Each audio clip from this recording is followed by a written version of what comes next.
Good morning, men. This is your Friday video for June 25th. I want to first recognize Mr. Thibodeau for stepping up to lead our August overnighter.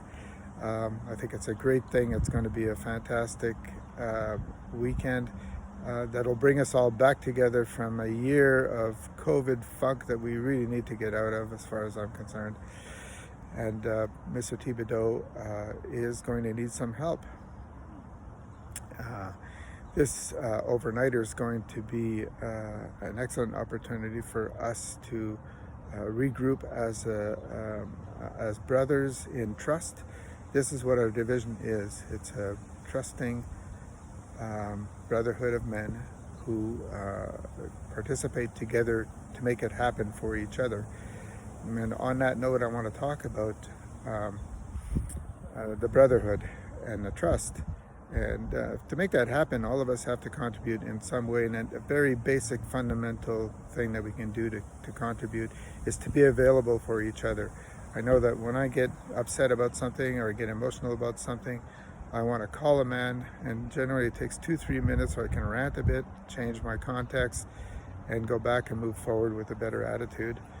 That certainly serves me, and I would like to think that I know that I could call any man in this division, or any man that's been in this division in the past, and say what I have to say with trust. It's going to be confidential, and I can trust that I'm free to do that. And that's a fundamental service that we provide for each other. It's an attitude that we have that works for us. Secondarily, what I have on my mind is that every man should be willing to say yes when a man needs help. And it could be a role that a man wants.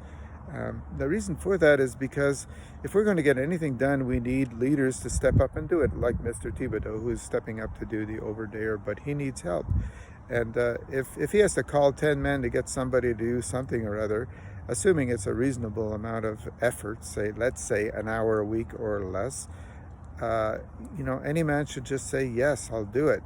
Otherwise it's overwhelming for him to just even try to find help to get it done. It's not just him, it's anybody who takes on a leadership role. And for us to want to take on leadership roles, we have to be fairly sure that we're going to get some help to do it. And if we're reasonable in the help that we ask, and men are willing to just give us that support, things get done. Things get done in a way where men can own a role, visualize what they want it to look like, and go ahead and do it. And it turns out to be fantastic events that we all enjoy. It's a simple concept, and we all have to contribute to it in order to make it happen. So if you're part of this division, it's kind of, I wouldn't say it's a requirement, I'd just say it's reasonable to expect that every man will be able to do that. And if we have that and we have confidence in it, we can move forward with power and get a lot of stuff done. I want to finish with, so that's the overnighter, which happens on August 14th, and Mr. Thibodeau is organizing that. Mr. Maurer is organizing a division meeting. This could be his last division meeting, and it's going to happen July 7th. It's a Wednesday evening. It's going to be a Zoom meeting. And the reason for that is because we're not sure that there isn't going to be any restrictions. About a month ago, we decided to not have division meetings unless there's no restrictions at all. We could have a regular division meeting. We found that we tried to have a face-to-face division meeting with restrictions. It's difficult to organize, it's difficult to police, and men will do whatever they want to do anyway. So it's somewhat risky, I guess. So we decided not to do that anymore. So the July 7th division meeting is going to be on Zoom.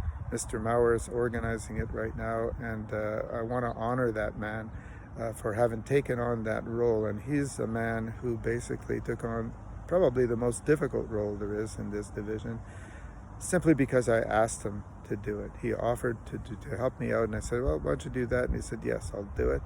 And he got support from men. He always gets support from men, and I know for sure that job is a lot easier if men just say, yes, I'll do it. Well, what is he asking you to do? Read the code of honor or some stupid thing like that takes very little effort, and it's really nothing.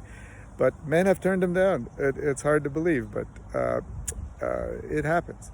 So, yeah, every leader is not afraid to take on a leadership role in this division if he knows that men will support him.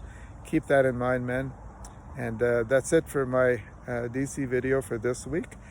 And I'll talk to you next week. Have a great week and great meetings. Bye.